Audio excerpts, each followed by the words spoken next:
Awesome, man. Finally. It takes a while for linking up sometimes. Yeah. Oh, Good to finally meet you, hope man. there's no network. It's a great thing meeting you. It's a great time meeting you, sir. The enlightened one. I've been How was hoping to the see you. Actually, yeah. Good evening.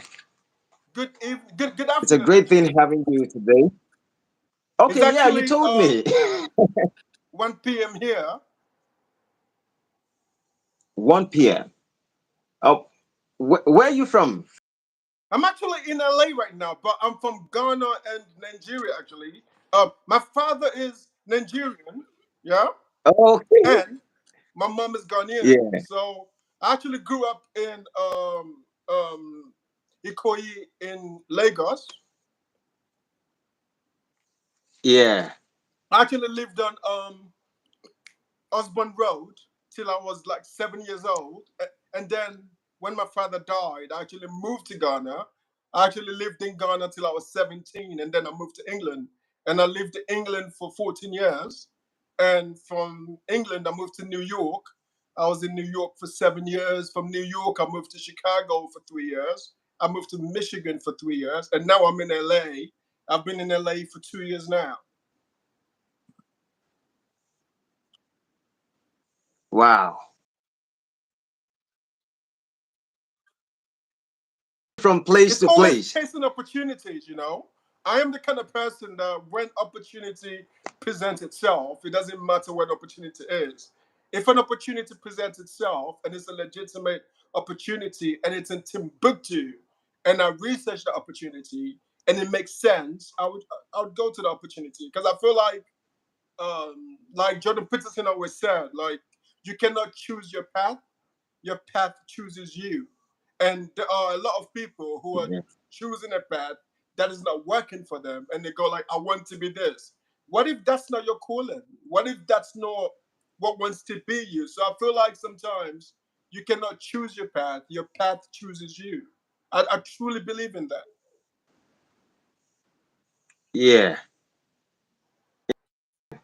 I would really love before we dive into today's conversation, I would really love you to talk to me about part of your experience. You've actually shared a little bit about your background.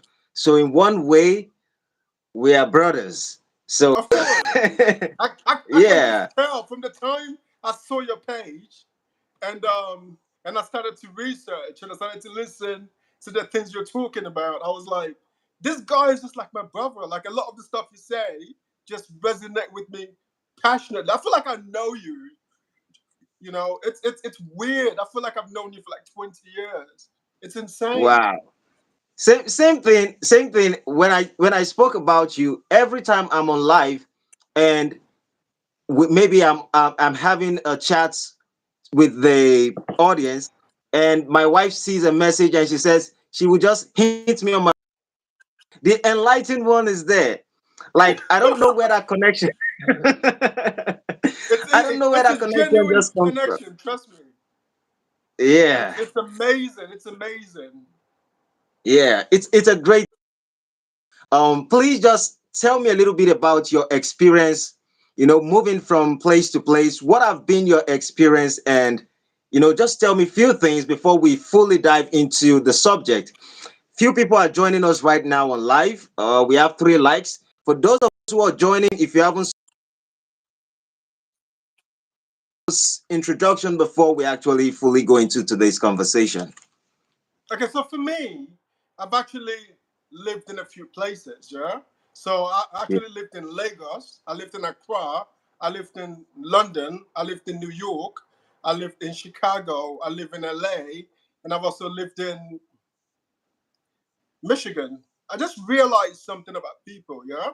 When I was growing up in Ghana, when I was growing up in Nigeria, we have differences as human beings, right? When we're all black, we'll go to the tribal differences. This guy is Yoruba, this guy is Igbo, this guy is Awuza. That dominates when we all look the same. The moment I moved to England, I started to see that England is a class-based society, right? If you're black and you're poor, if you're white and you're poor, if you're Indian and you're poor, you all live in something they call council flats, right? So when I was in London, if I lived in a council flat, there's a white family that's poor above me. There's an Indian family that's poor below me, and even the white people in those council flats, they have a different accent to the privileged white people living in Richmond and Chelsea and stuff, right? So the class differences in England, even though there's also a racial disparity when there's black, white, and Asian, the class difference to me seems to be really big. Because in England, when someone speaks, you can tell their class by the way they speak, right?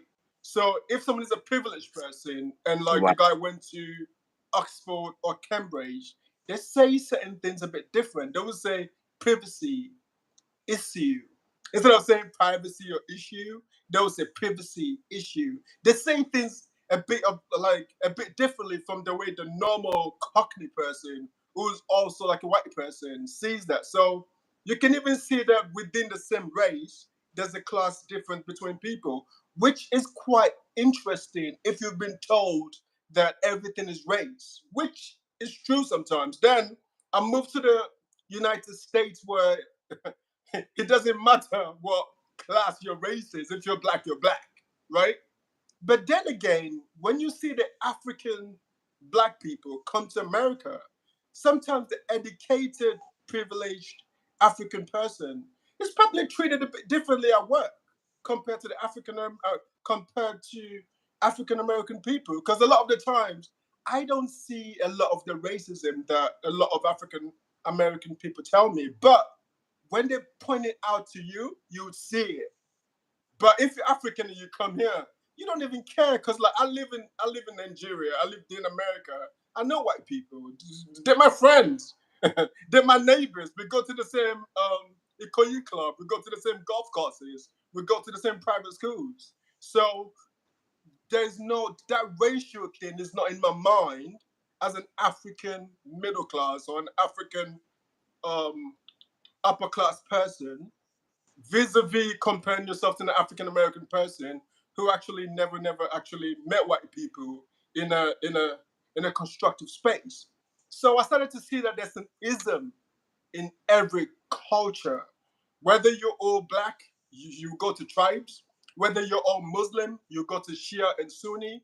Whether you're all in the same country, you would find something. Even before we discovered race, there used to be Highlanders and Lowlanders in Scotland used to go to war because someone lives on the highland and someone lives in the valley. Human beings will love to divide ourselves. We love to find differences. And the people at the top, the 1%, they love it, right? Because if we come together as one, regardless of our race, regardless of our religion, regardless of our social status, if we come together as one, we cannot be bullied by this elite anymore. But the way we divide each other, Democrat, Republican, in Ghana, NDC, NPP, in Nigeria, we would always find something. And then it just benefits the people at the top. That's been my experience in everywhere I've lived. Wow. Wow. In this few statements you make, you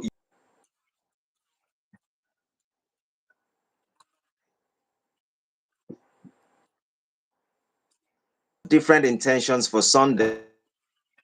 We are going to dive into exactly what we want to talk about. But along the line, you've touched on something that I would have loved you to help me clarify a little bit.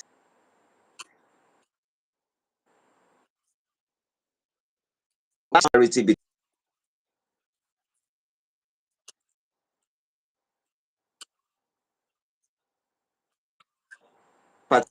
aspects right now when you talk about racial and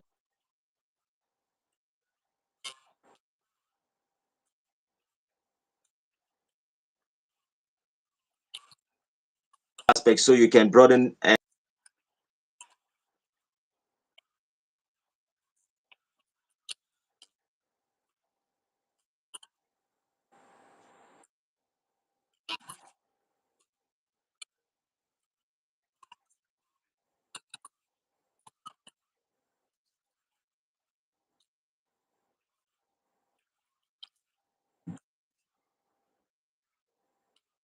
background?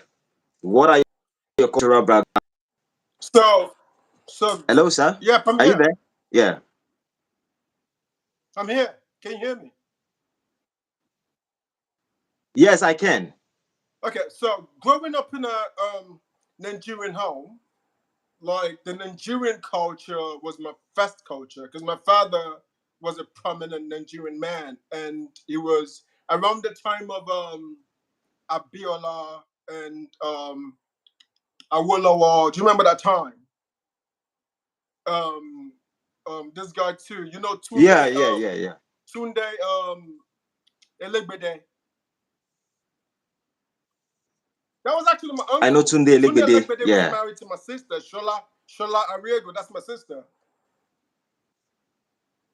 Tunde Wow. Elegbede's wife is my older sister. So, so I actually grew up with Tunde Legbede in his house in two Osborne Road in Ikoyi. That's where I lived most of my life when I lived in Lagos, right? So growing up in the Nigerian culture, it's a culture of excellence. When you're Yoruba, I love the Yoruba culture. I love that Yoruba is the only language where you have a different consonant for someone who is your age group and someone who's older than you. Kiloso, kileso. There's no other language that's like that, right? Because in other languages, you have Yeah. to say please. They don't differentiate between younger and older people. So the Yoruba language is, and the Yoruba culture is big on respect for elders, which I kept with me to this very day. So moving from Lagos and moving to Yeah. Ghana, the Ghanaian culture is also a very different culture. Ghanaians are very, very humble people, right? Ghanaians are very humble, they're very hardworking, they're very welcoming of strangers, they're very welcoming of foreign people, and Ghanaian people are very steeped in religion. They're very, you find a church in every neighborhood in Ghana, right? So that Ghanaian culture also Wow. had a bit of an impact on me, right? And then I moved to England, and in England, it's a it's a really confusing culture when you come from Africa, especially when you're 17 and you've grown up in Ghana and Nigeria, and now you're in London, and it's a very very different culture. And also, there are lots of stuff I like about the British culture. I like the uptightness of the British, right? The British are uptight. They're very, very the British are also elitist to a certain point, right? They believe in division of class. I think it's something that I've frowned against. Like for me, I don't like to judge people on how they speak, judge people on how they look, which is very different in LA. LA, you cannot judge people on how they look. You can see a billionaire in LA wearing flip flops and wearing khaki shorts and a shirt, and he's the head of like the Hollywood studio. You cannot judge people on how they look, on how they speak, on how they carry themselves, because this is all a masquerade, right? I'm wearing a watch and nice shirt. It doesn't say who I am. It's just that I'm trying to portray something to other people, but that doesn't mean that that's who you are. So I think a lot of these cultures can actually leave you very, very confused. Number one. Number two, it also gives you like an open mind on how to connect with people. So it doesn't matter where you're from. I can connect with anyone. I can connect with an Nigerian, with an Indian, with a Canadian, because we are all the same people. Seriously, we all want good lives. We all want a decent income. We all want to live in a safe place. We all want to provide food for our family. We all want social mobility to a certain point. So I think people are not that different from each other, but we create the differences as human beings. Yeah.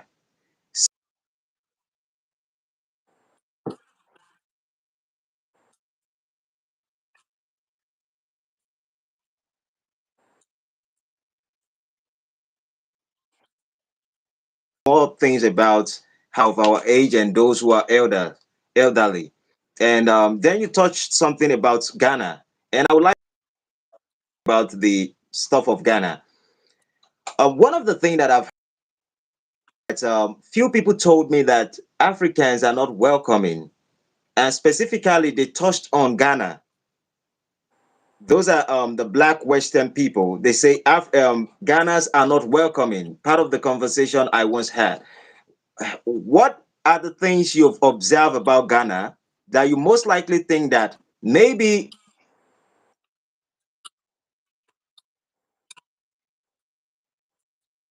most,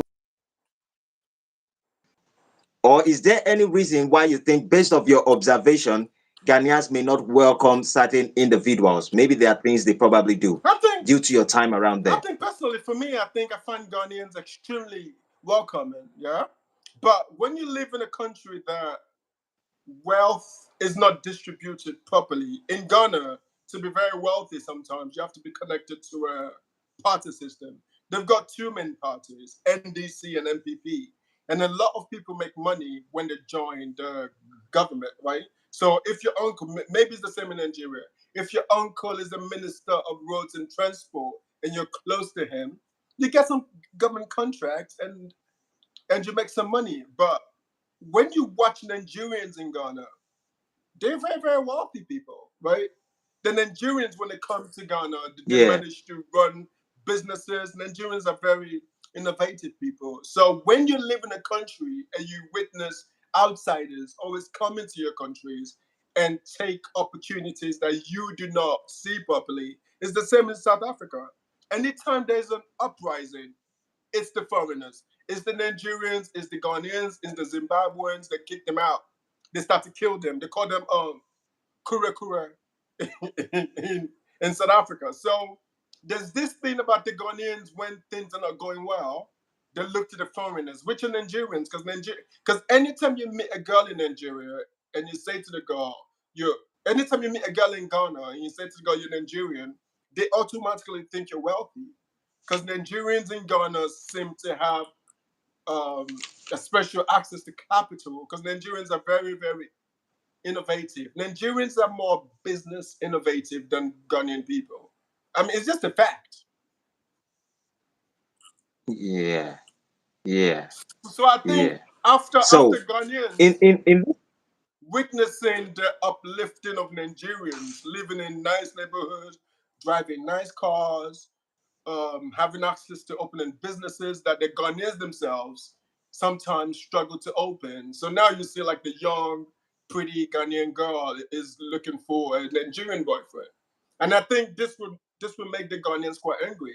So I think the culture of Ghanaians being open could have changed over the last 5 to 10 years due to the influx of foreigners who become richer when they move into your country. And like we see the same thing in England now where when you accept foreigners into a country and the locals of that country think that those foreigners have been given certain privileges that they don't have, people would rise up at a certain point. But Ghanaians are not violent people. So I don't see Ghanaians rising up, burning places. It's just not part of the Ghanaian culture. Ghana is one of the most peaceful countries in West Africa. Since Ghana had independence in 1957, I think, there's never been a civil war in Ghana. There's always, I mean, there've been four republics, but since Ghana started this fourth republic, there's always been peaceful transition of power from two parties, from NDC to MPP. NDC do 8 years, MPP does 8 years. Even the last two parties, NDC lost one term, and they ended over power to the other party without any fight. So I think Ghana is quite doing well, and now Nigeria is even following the same process. Like people, even though people die during the election, we don't hear it here, but you know that there's still fights and there's still death. It's not reported worldwide because the Western media likes to portray peaceful transition of elections in Africa. But you and I both know it's not true. That every election people are sacrificed. We know that. yeah,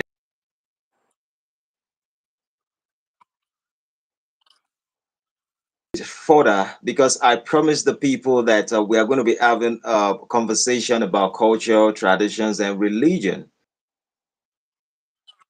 front and back. perspective. But I think that when you speak, it's more or less like you're speaking from my soul. It's just like I hear another voice saying exactly what's in my mind. Right now, let us take our time and go to the spirituality and religion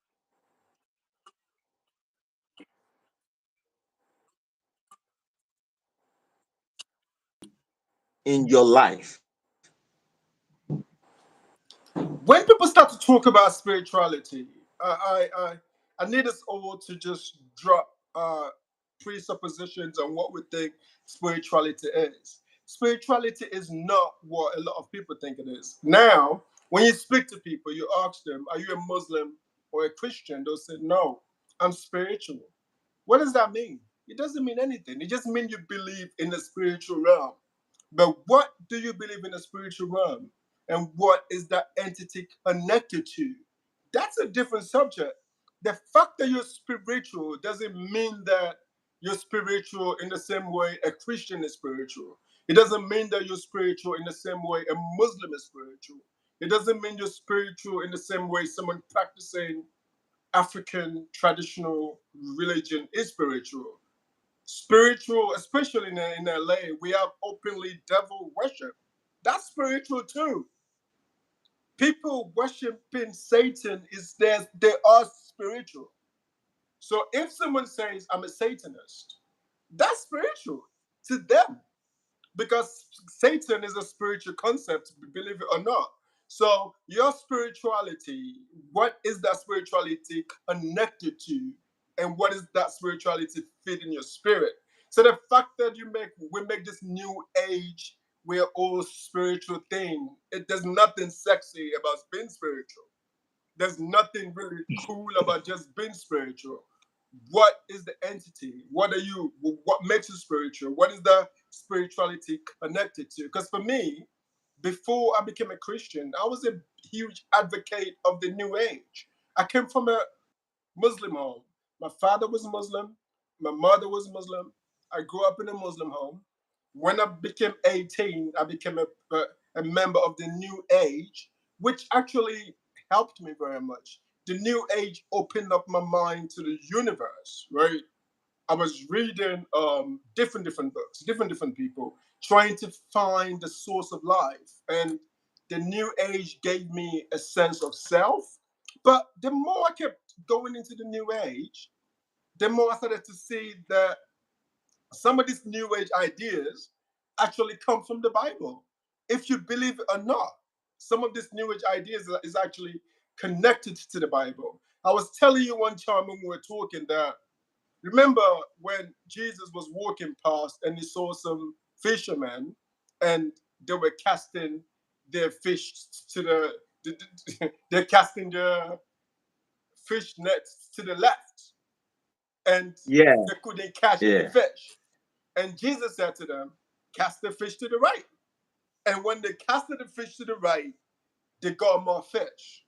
When you break this down into the New Age theory, is that the right hemisphere of your brain is responsible for certain things, and the left hemisphere of your brain is responsible for certain things. The left hemisphere of your brain is reason in thought and practical things. So when you're trying to get big things in life, when you're trying to become a billionaire, a billionaire would be someone who thinks from the right hemisphere of the brain, because there's no, the left hemisphere of the brain is reason and thought. So if you look at billionaires, musicians, people who do really big things, they're right hemisphere brain thinkers. So the Bible actually tells you to cast your net to the right of your brain.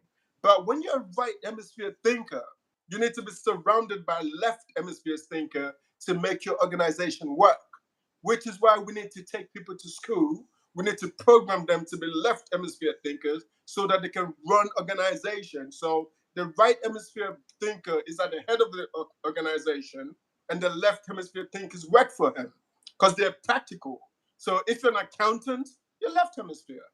If you're a billionaire, you're right hemisphere. Musicians, artists, they are right hemisphere thinkers. So a lot of these things in the Bible, we need to understand how to abstract the wisdom from the Bible and how to apply it to our daily lives. And I think a lot of people fail to do that. Amazing, amazing insight. I would like you to break down a little bit about the new age. I think I've heard about it, but I don't know much information on it. Can you tell me how you got into the idea of the new age and what the religion is all about, actually? For me personally, I don't think New Age is a religion by itself. It's a Yeah. it's different people teaching you different things, right? So you go on YouTube, you meet like a guru, and they all up. I mean, I'm not gonna dismiss these things. They do work. They do work. A lot of the things I learned from New Age, breathing techniques, money. Like a lot of people talk about manifestation. This is the new thing. I'm going to manifest my husband. I'm going to manifest money. You cannot manifest anything. A lot of people don't understand. The idea of manifestation is that you have to be that thing already, right? Manifestation is not in the future. Manifestation is in the present. You need to wake up every day, deluding your mind that you have these things already, and they come to you. And I've used it many times in my life, and they've worked, right? I've been able to manifest money, cash into my account that I did not earn. I'm not even joking. I picked a certain amount. I believed in my mind that that money was gonna appear in my account, and I believed this so much that when I checked in my account, the money was there. I did that twice, and it happened. I wasn't a Christian at this point, so I'm not going to say I'm not going to dismiss something that I've actually used. But what is that thing connected to? Because if we know in Second Corinthians, verse 4, chapter 4, yeah? Second Corinthians, verse 4, there's something that a lot of people do not know.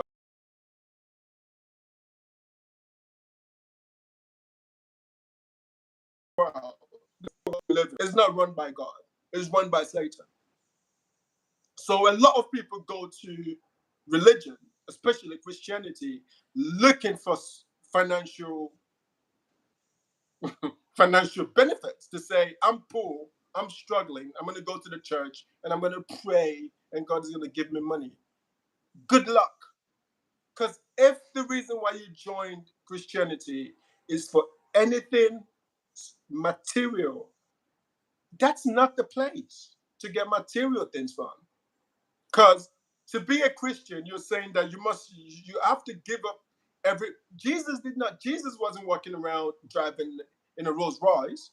You have to give up this world. You're not a friend of the physical world. You're not a friend of the material world.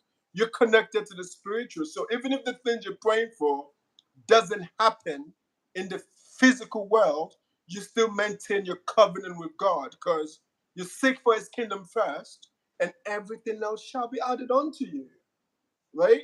But a lot of people go to church, they don't seek the kingdom. They seek money first. They seek prosperity first. They don't seek the kingdom. It's in the Bible. You seek the kingdom first, and everything else shall be added unto you.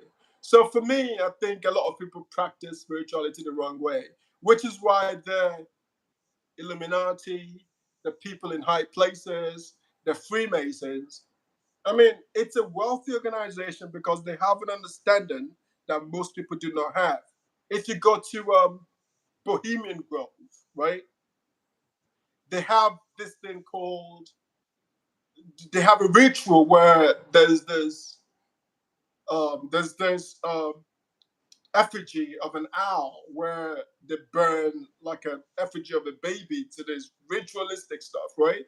Is that the people at the top they understand that satanic institutions are are responsible for the physical world, and a lot of people do not know there are certain places that you've tried you you've tried to get into, and God doesn't let you get there because there are demons, and they're ancient demons in these places that these people worship that helps them manifest a lot of wealth. Especially being an African person, we know from Africa that you can go to the dark places and make money from there. We know rituals, we know juju, We know the Sakara boys Yeah. who've gone to the rituals to make money.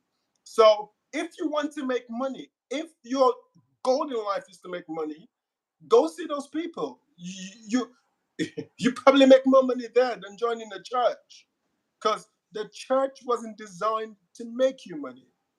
The church was designed for you to know God the Father, God the Son, God the Holy Spirit. It was meant for you to kill the flesh and submit to the Spirit, because the flesh and the spirit are not friends, they're in opposition, right? So if you're seeking physical things, if you're seeking material things, religion is probably not for you. It's not for you at all. And I think we have to start telling people the truth, that do not go seek from evil what good did not give you. Because a lot of people do that. Do not go seek from evil what good did not give you. That's a good Amazing. lesson for Amazing. people to know. Before we actually dive a little bit, I think you've been able to clarify the new age. But while you were going, you touched on something. You talk about manifestation versus visualization. Okay, you talk about manifestation, and then you talked about a testimony where you said you have been able to manifest something and you received an account, an alert or something like that. Of course, that's And a fact. trust me, what you're saying,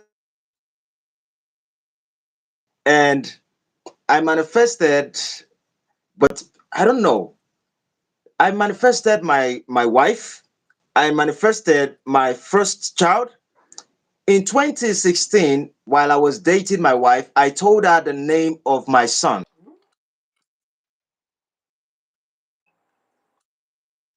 Babin, like I wasn't making any money.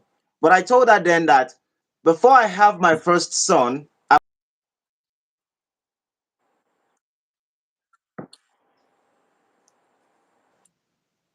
and it's all manifested, like everything came true.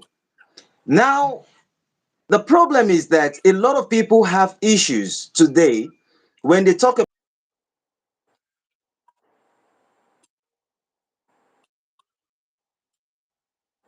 their husband and they want to take manifestation stuff.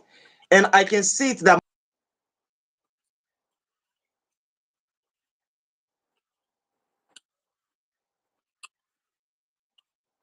most times they just manifest till they get to menopause and they get old and no husband and nothing. What do you think might be the problem why certain people cannot actually manifest these things, and it seems it's impossible for them? I love your question. You see, the Bible says that he who finds a wife has found a good thing, right? It didn't say he who finds a girlfriend and turns her into a wife. It didn't say he who finds a woman and turns her into a wife. It said he who finds a wife has found a good thing. I can attest to you, I don't know your wife. When you met your wife, she was already a wife. You can't make someone a wife. The woman has to be a wife already before you find her, right? So a lot of people are thinking that I'm going to manifest a husband. You cannot manifest something that you're not. You cannot manifest something that you do not believe in. You have to embrace, it's like fake it till you make it kind of thing, where you make yourself into a wife. And there's no man on earth that when he sees a woman who is showing qualities of a wife doesn't want to be a part of that person's life. Because for me, I've been married twice, yeah? I was divorced the Yeah. first time and I got married the second time. And my second marriage and like my wife, the way we are in unity, we pray together, right? And anytime we pray together, I see the manifestations of the things we pray together for.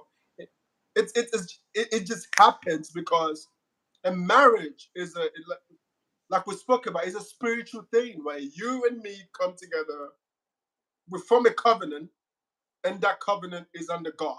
So there's God, the marriage, and both of you are servants to the marriage, right? So you both have a covenant, The covenant is to God, and you both serve under the marriage. So when you cheat on your wife, you've not cheated on your wife. You've broken your covenant with God, right? And a lot of people do not understand that marriage is a spiritual thing. Marriage is so spiritual that if you marry the wrong person, it would destroy many things in your life. And I'm not talking money. You can be doing well financially. There are lots of people who are doing well financially that if you go into their home and you see the kind of relationships they have with each other, you don't want to be in that relationships. They have a big home, but they have a big house, but it's not a home, right? So for me, I've seen that a lot of women are looking to manifest men, and they themselves are not wives. So if you're a woman, you make yourself into a wife. What are the qualities you want in a husband? Do you have those qualities themselves? Do you have that quality yourself? You need to make yourself into a wife, and when the right man spots you, he can tell. Men can tell when a woman is full of light, full of grace, full of peace. Because that's the most important thing you can offer a man is peace. I don't care how good looking you are. I don't care your master's degree, where you work, how much money you have. If you do not have peace to give to a man, because being a man is such a difficult thing. Like the struggle in being a man. I wish most men can be truthful what it means to be a man. When you're a man, you need other men to make you successful. Believe it or not, every conversation is a negotiation, right? If so, so now when I come to you, when I met you, we're having a conversation. Unbeknownst to you, we're negotiating something anytime we talk. Even this conversation is a negotiation. Is are we going to have another conversation? That's what we're negotiating now. Are we going to be friends? Are we going to keep in touch? The people making talking into your charts, watching, saying, "Am I gonna come back to watch this episode?" Because everything is a negotiation. So, being a man, when you recognize that every conversation you're having is a negotiation, everyone you're speaking to is connected to something for you. When you meet very successful men, when they're having a conversation to you, well, with you, it's a different kind of conversation. Have worked with 35 billionaires, 35 in my lifetime. I've been very close to full. And when I sit in the room and I watch how billionaires converse and I watch how they conduct conversations, it's a it's like a movie in front of you. Every single speech out of their mouth, the way they speak to people, the way they connect with people, they know when to be quiet, they can analyze people, the way they can strike conversation into businesses is a skill, right? So like for men, now that we have these forums, we can actually be truthful to say you need other men to be successful. I don't care what you're buying. Someone somewhere has to decide that your product is a good product for them to order it. You cannot be successful by yourself. No one is successful by themselves. It's a lie. And number two, no one knows what they're doing. All the people you look up to, all the billionaires you look up to, all the women you look up to, trust me, when you get close to them, you'll be very disappointed. And you mentioned this before in one series that every single great person you met, every single great person you thought was great before you met them, after you meet them, do you see how disappointed you were?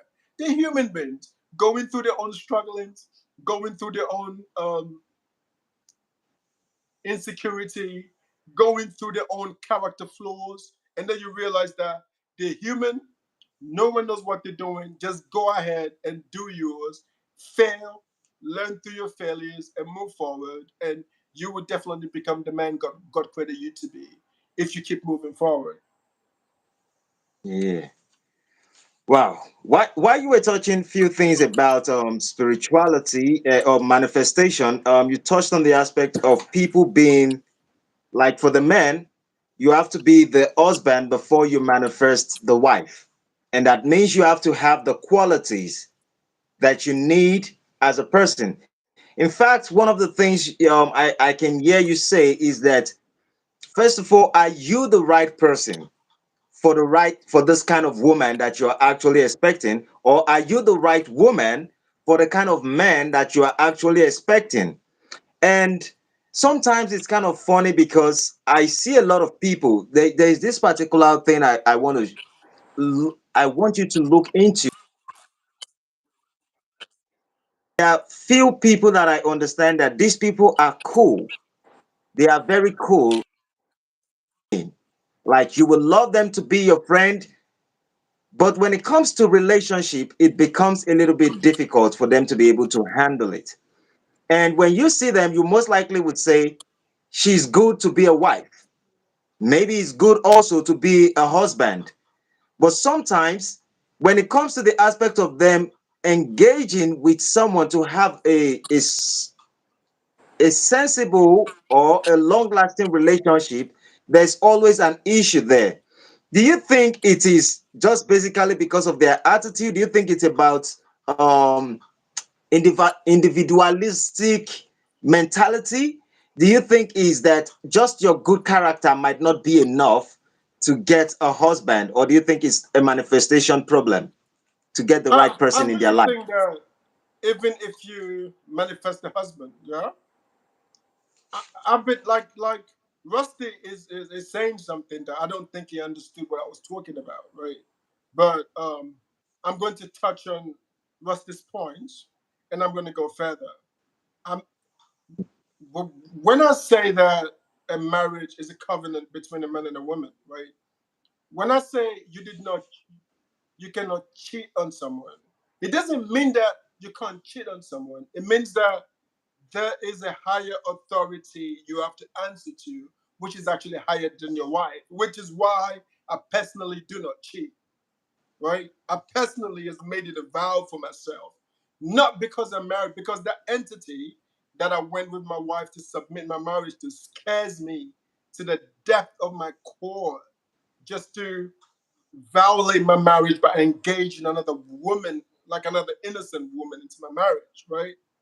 But I think a lot of people don't understand marriage. We get caught up in the wedding. People actually plan for their weddings. They plan so much for the wedding and they forget that the wedding is maybe 2, 3 days the most in Africa. So you have a 3 day wedding with a 50 years marriage that you have no plans for, right? So they will choose the bridesmaids, they choose the location, they choose the clothes. And this is like a year or 2 years planning of the wedding. And after the wedding, it's just you and me. We have no plans for that. How do we want to raise our children? How do we want to, when we have bad arguments, how do we solve those arguments, right? How Yeah. much money do we expect to be making? Because trust me, the biggest problem in many marriages is money. I don't care what anyone tells you. If you're a man and you're struggling financially, your marriage is going to be miserable because the woman is looking to you to provide. Even if the woman has her own money, you would feel a certain way within you because now women are out earning men, especially in America.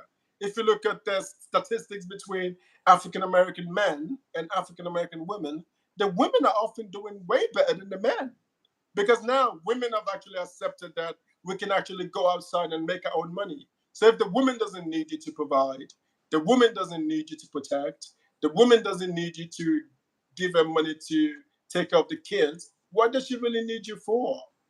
So I feel like for me as a man, I've been telling a lot of my male friends that solve your money problems before you get married.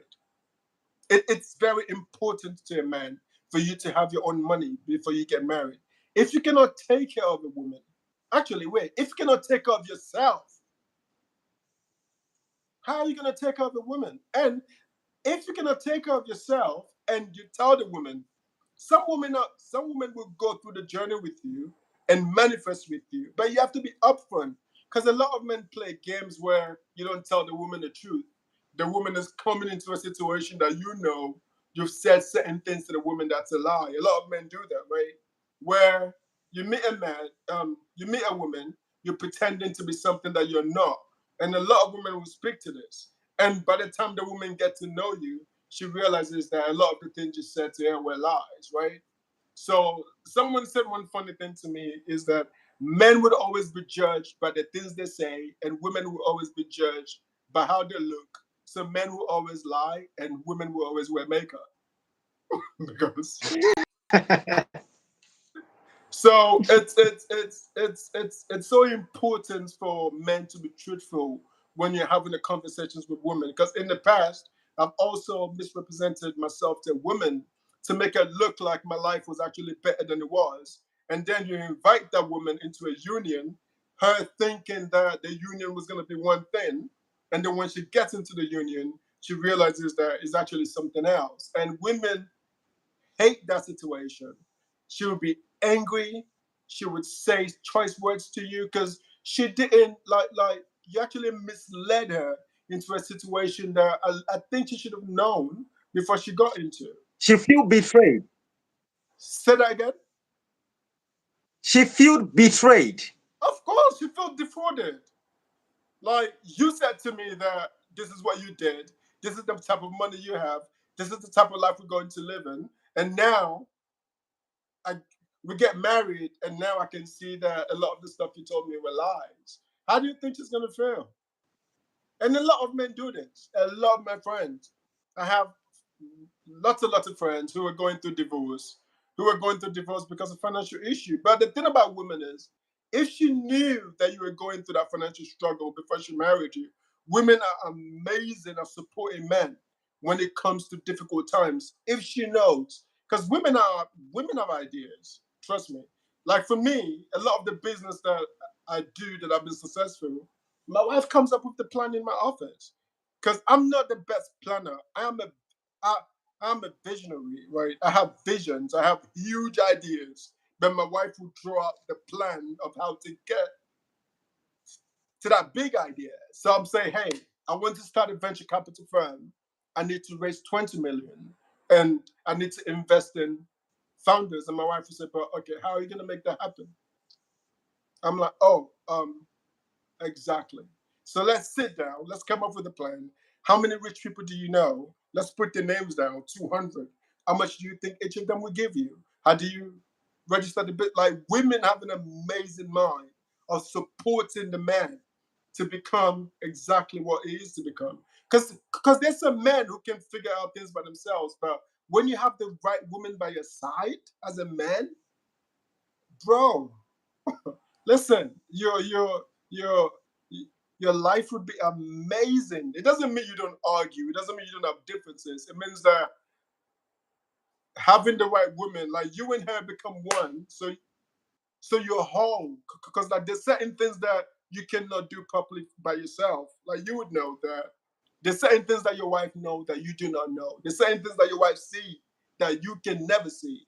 There's certain things that you see that your wife can't see. So two of you together having communications away from your ego, you become a powerful entity. It's amazing. Wow. Wow. Um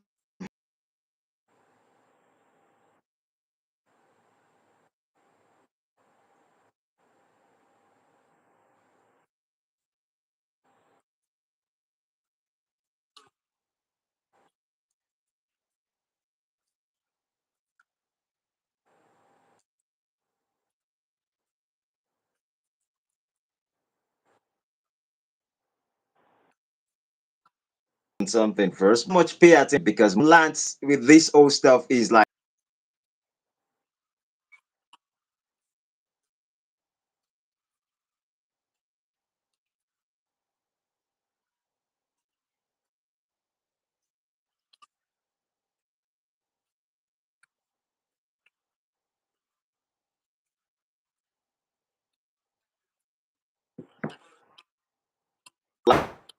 like people don't come after me when Rusty goes about things. Rusty.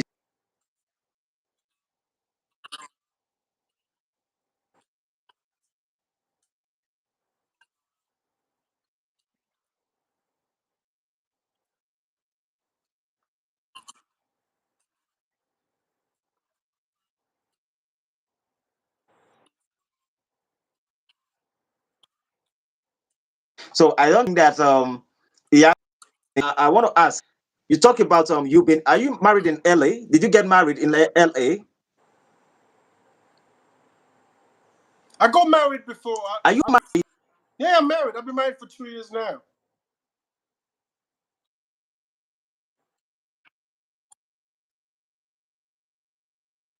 Yeah, she's African American. Okay. Now I want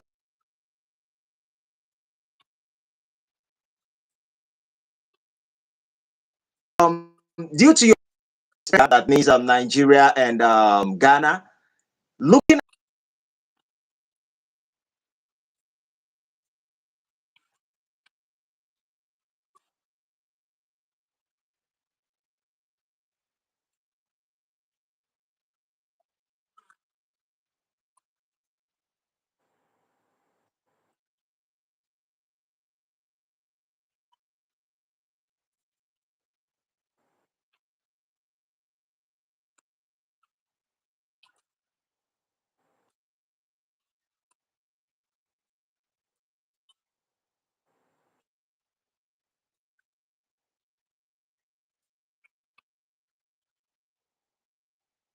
there's something they are doing over there in the Western culture that you think compared to the culture or relationship in the Western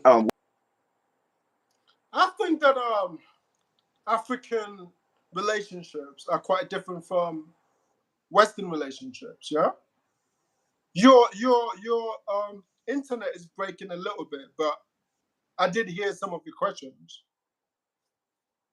okay. I can hear you, but Is it fine now? yeah, it's good now.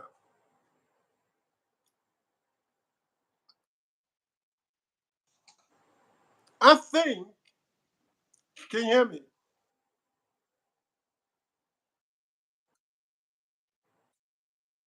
Okay, let's go. Oh,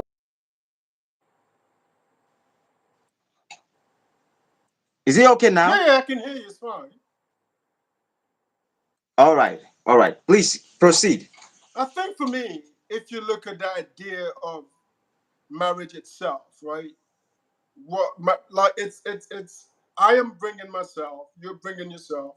We're going to tie ourselves together, and then we say something like "for better or worse," right? When the West comes, that's when people take the other door, right? Because people don't actually understand what they're saying when they're getting married. The worst means the worst. I'm going to show you the worst of me, and you're going to show me the worst of you, and we're not leaving. Nothing would happen for us to leave. And I don't think that's the vow that people make when they get married. They're saying, if things are good, I'm with you. When things are not good, I have the right to exchange you for someone else. But for me, like I said to you, I've been married twice. And the reason I mentioned I've been married twice is that there are certain things that I blamed my ex-wife for. The When I went into my second marriage, I realized that a lot of the problem was me. Can you believe that?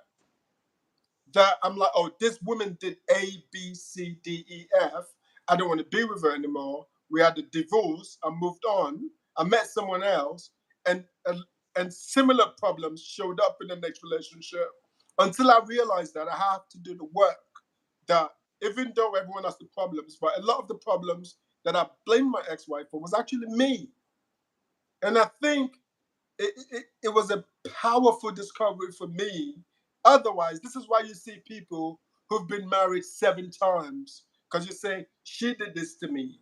She did A, B, and C. I'm going to get divorced, and then I'm going to marry someone else. Everyone comes with something.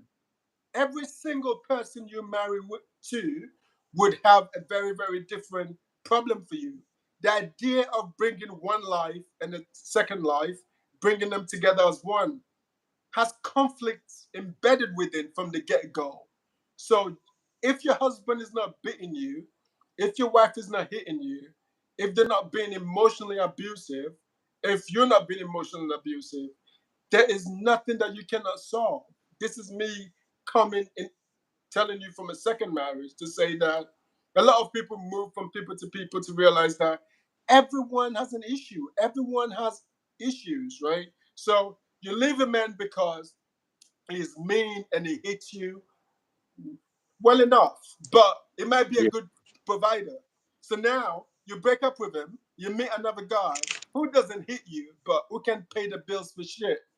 It can't provide. And then You leave him, Yeah. and then you meet another guy who doesn't hit you, who can provide, but you have issues with his parents. It's just there's always something in every marriage. But what you need to do is to find the problems that you can deal with.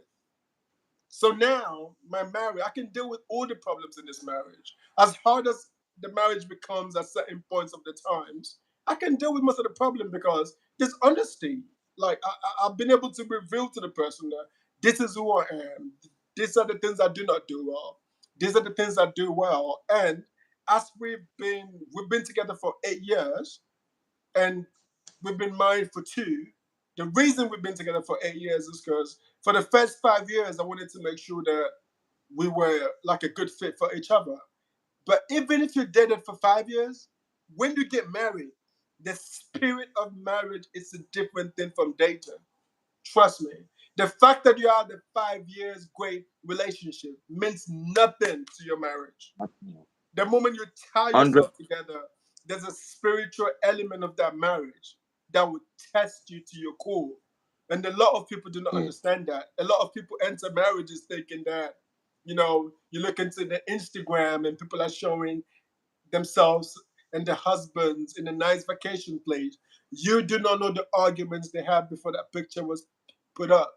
Every marriage has a problem in it. Some problems are better than some. Don't look at anyone's marriage. You need to be praying with your partner. And I'm telling you, a lot of people used to say that cliche that uh, uh, uh, um, the couple that pray together stay together, whatever. It's true. The times I prayed with my wife every single day, it's the day you even fight, when you kneel down together and you pray together, you feel a oneness. Because there are spiritual entities against your marriage that are so ancient. They're more ancient than your family line. The devil doesn't like Yeah. marriages. So when you get yourself into a marriage, you need to be spiritually fortified to know that you're going into a war with the world that doesn't embrace marriages. So it's that your covenants have to be strong. You have to discuss with each other every single day. You have to improve your relationship. You have to be truthful. And I think praying together is one of the most important things I've discovered in my marriage. That it actually really works. Wow. Amazing. Few things I would touch on. I wanted to ask you a question regarding how do you see relationship between spirituality and religion? But you kind of just answered it immediately, even before I asked the question. That was the question I was actually going on. But I would love to hear your view also on when you are with a woman and you kind of love that person, and can you have a oneness in marriage regardless of the fact that you have different religious belief, even though you might be spiritually inclined in almost similar ways that you view things? Is it possible for you to have that same oneness regardless of the fact that you have different religious belief? Before you answer that, I am giving you my own perspective. For me, I don't go to church. Me I too. don't go to church. I've never Yeah. been to church. I I read the Bible day and night every single time. Even possibly before I sleep, I just go through my phone and go through a few passages. My wife, on the other hand, she loves praying. She loves going to church. She loves visit like every service. She just want to be there. But we have been able to find a way to work with it. Like it's not an issue for me. I just allow her to practice what she believes in. When I hold a most service and I talk to people, to my audience, I talk about things about religion. Some people might consider it to be negative, but I'm just speaking on my own perspective on religion and what they stand for. Now, I'm not saying every Christians are terrible. What I'm saying is that majority of them are terrible. So I would. So what I'm actually asking is that is it very possible for you to have a spiritual way of viewing things and then your or sorry your religious parts are different, and you can always have it. Maybe I'm just lucky. You understand? Maybe I'm just being lucky, or do you think there's a possibility for things like this to work, regardless of the fact that people have different religious perspective?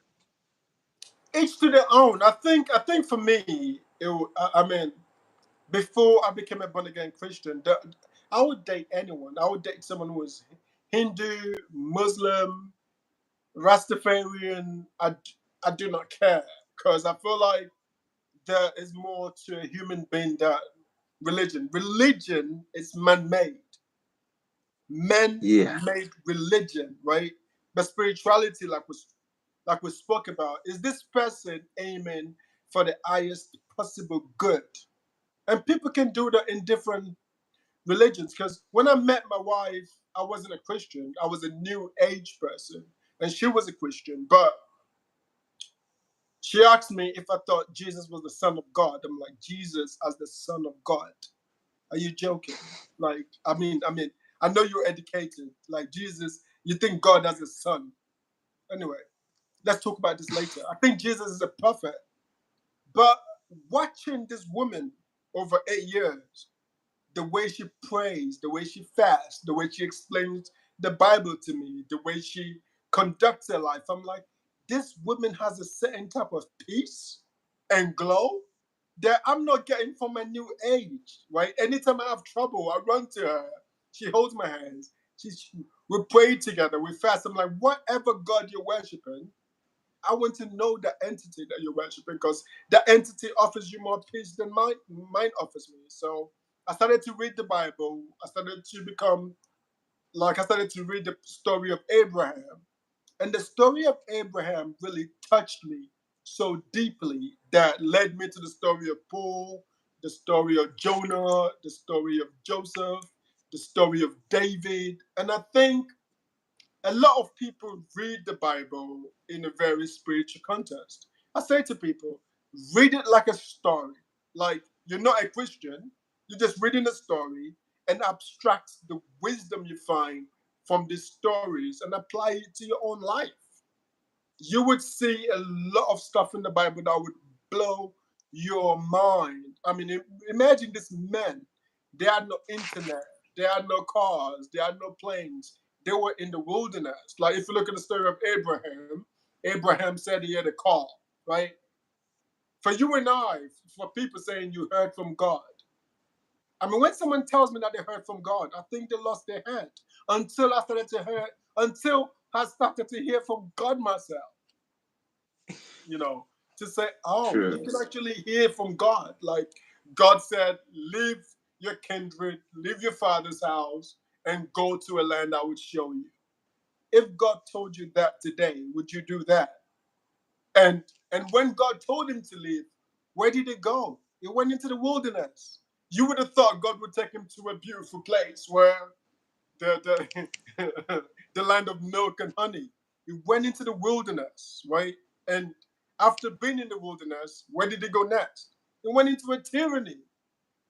Like if you look at the way God works, but still, and I said to you, because Abraham maintained his covenant with God, he was rewarded, and God made him the fathers of nations. Even when God said to Abraham, "I am going to make you the father of nations," and said to God, "I do not have a son.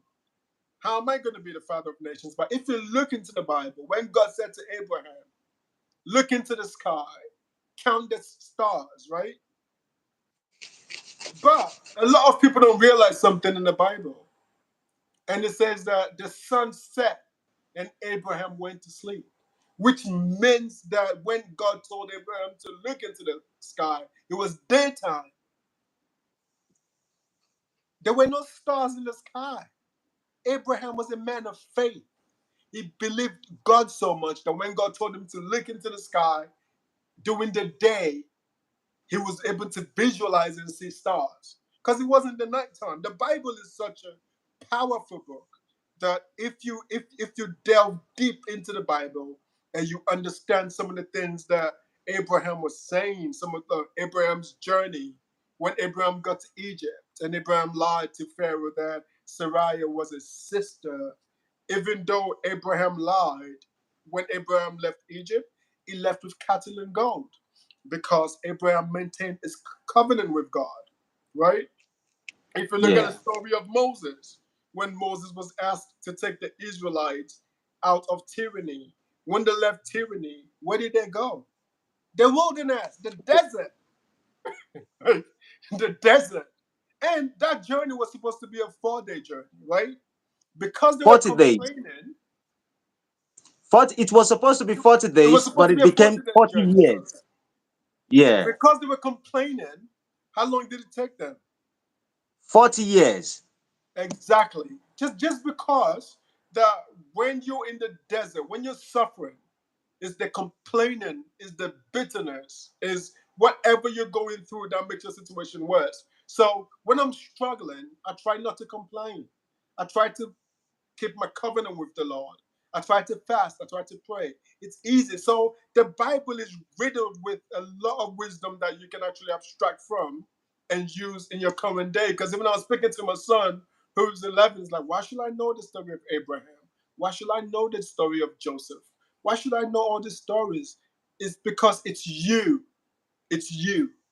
It's you. That's what the Bible is. So for me, if you're dating someone who has another religion, to come back to your story, is that you can have these conversations. They can tell you their religion. There's a lot for you to learn from their view as well. You do not know everything. Like I said to you the other time, he who knows he knows nothing. I'm telling you a lot of stuff, but to be honest, I still do not know anything. And I think that's wisdom, is that when you do not know, because one cannot learn what they think they know. If you think you know something, you cannot learn anything new. Which is what I see with a Right. lot of people. Like they think they know, and you can't learn anything new. Which is what I see with Jordan Peterson himself, where now Jordan Peterson is going off into other things because he thinks he knows. And I think the day you think you know, that's the beginning of the end for you. So for me, I say, he who knows he knows nothing. I know nothing, which is why I come in here and I learn from a lot of the people that you actually interact with. Good things, bad things, it doesn't matter what people say.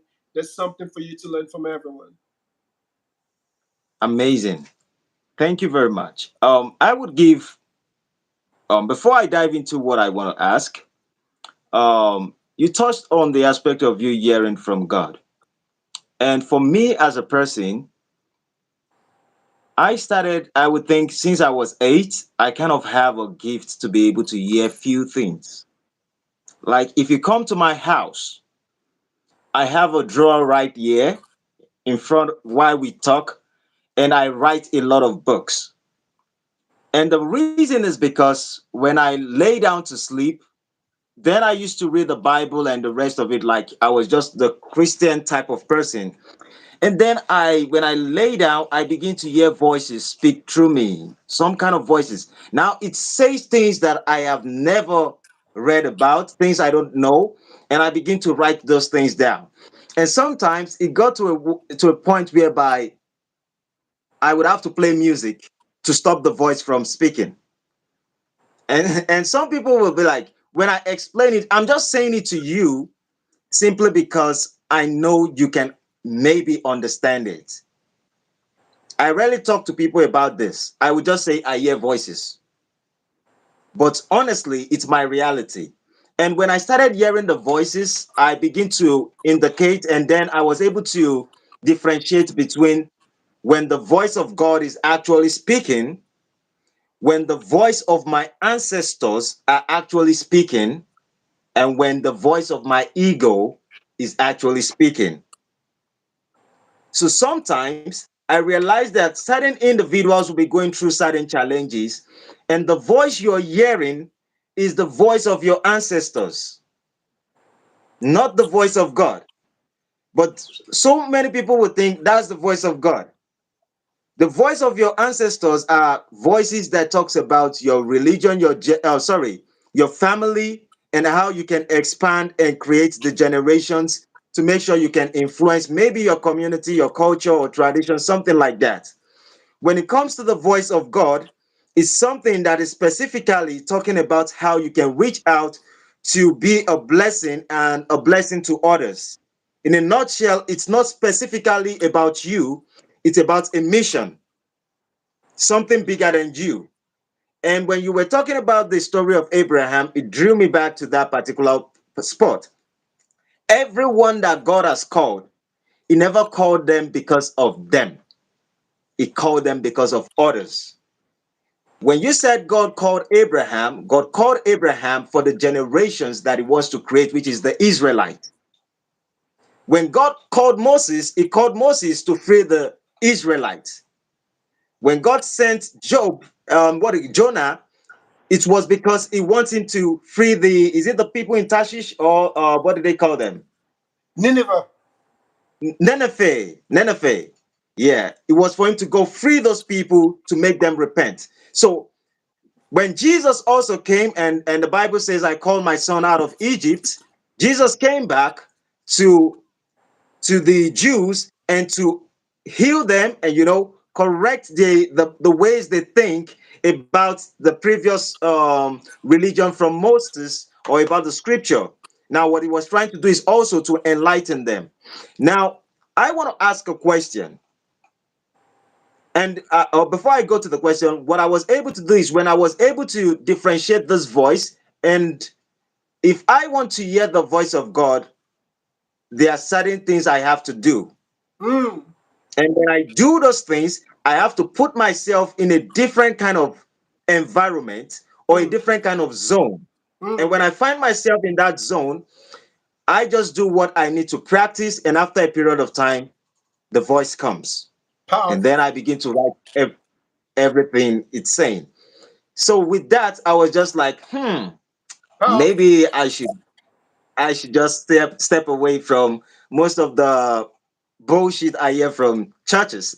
So with that being said, I always have a theory about seeking or seekers and believers. And there Mm. was something that brought me to that mindset. And before I even proceed on it, I think I tell you things about what a seeker is and what a believer is. I Your think I view think on, I think you're a seeker though. yes, I am. I can tell. Are you a seeker?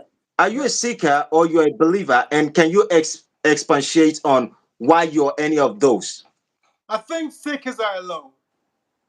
When you're seeking, you're alone. And believers are in groups. Right?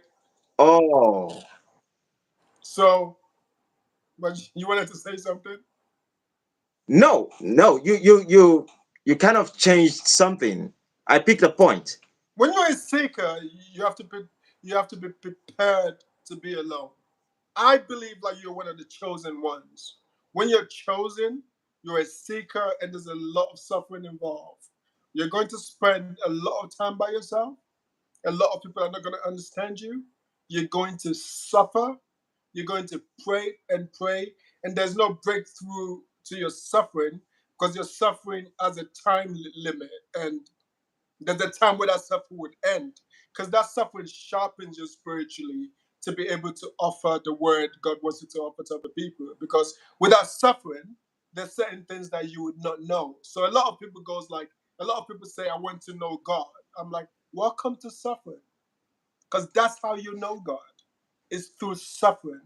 You suffer so much that you would pray to worship another entity to free you from that suffering.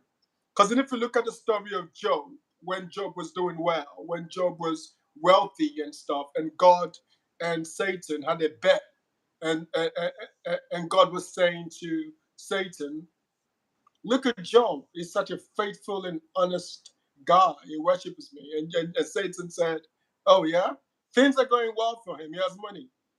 Take everything from him and let's see if he can worship you." And God is like, "Okay, I'm going to leave you to go test him, but do not kill him." Remember? Yeah, And and Satan went to Job and took every single thing from him to the point where Job was almost homeless.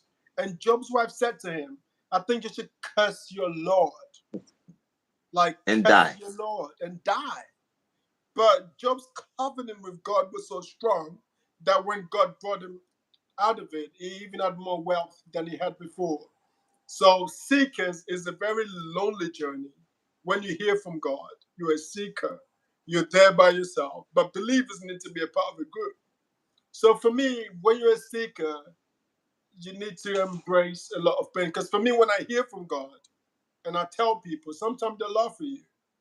But I've told people about the things I've heard from God so many times. It's not the things when you hear from God and you tell people, they would not take it. And guess what? They don't have to take it, right? But it's going to get to a point where they start to see that a lot of the stuff you say happen, and they come back to you. Like, man of God, Yeah. you said this thing. I'm like, oh, exactly. So they don't Yeah. need to believe you. No one needs to believe you. You don't need to argue. You don't need to make a fuss. This is what I heard, and this is what God said. And whether they believe it or not, or if they follow it or not, it doesn't mean anything. But the moment you keep telling them and they see the consistency in the things that you say, they come back. Number one. Number two, you said that what are the rituals you have to do to hear from God? I'm not willing to share all of mine, but they're very painful rituals. Personally, I have to be on semen retention. I don't have to have sex for quite a lot of times. Personally, Yeah. The I have same to be. thing. Yes, I don't have to have sex. When I'm having sex, I cannot hear clearly. So I tell my wife, listen, I'm going to a spiritual cleansing. I want to start hearing from God. I have to exercise, which is weird. I have to wake up early, exercise, spend an hour by myself meditating on His words, like connecting with myself and connecting with Him. And also, I have to stay away from secular music. I don't listen to any secular music. I only listen to spiritual music.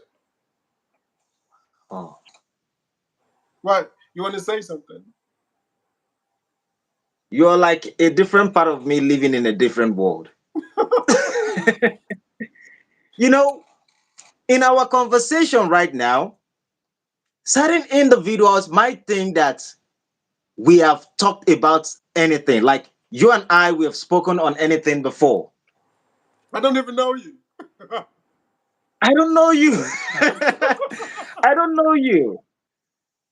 And this is our first time we're having discussion live. Ever. Even while we were making arrangements for this particular interview or for this particular conversation, we never spoke No. until few seconds and like okay, log in and all of that. And what we are saying is just like this person is just me in just a different location. It's really amazing. And when you're pointing out on what you have to do to get to God, it's exactly what I do. Of course. I know. Listen, I know. When you tell people these things, they think it's like, ooh. I'm like, listen, there's a path to God. There's a path to hearing from God. Whether you live in Nigeria, whether you live in Australia, whether you're in India, the Hindu person will tell you the same thing. It's a thing. And like everyone does it. Like those who hear from God, there are certain things you have to do. You have to cleanse your body. You have to cleanse your body from the materialistic influences, from the TV influences. If you're watching pornography, gone. If you're having sex, gone. If you listen to rap music, gone. If you listen to secular music, gone. You cleanse your mind from everything.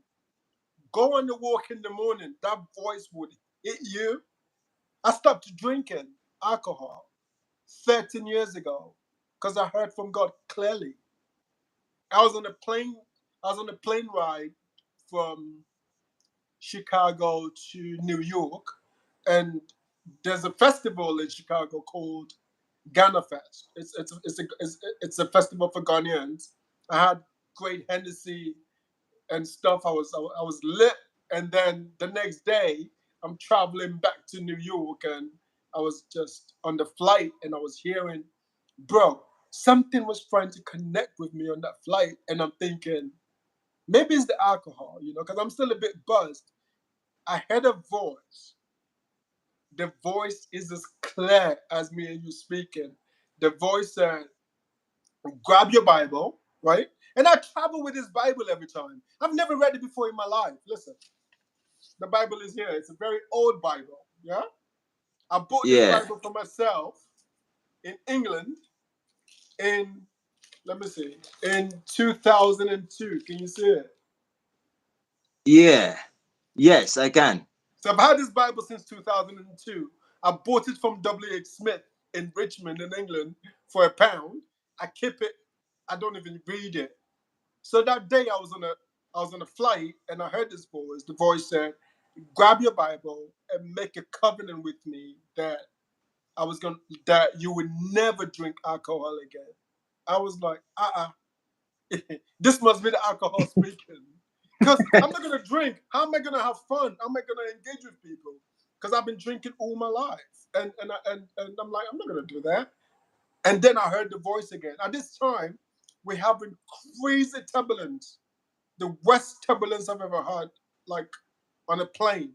So I opened my window shut. I look outside and I saw a thunder, and I and I closed it very quickly because I was gripped with fear.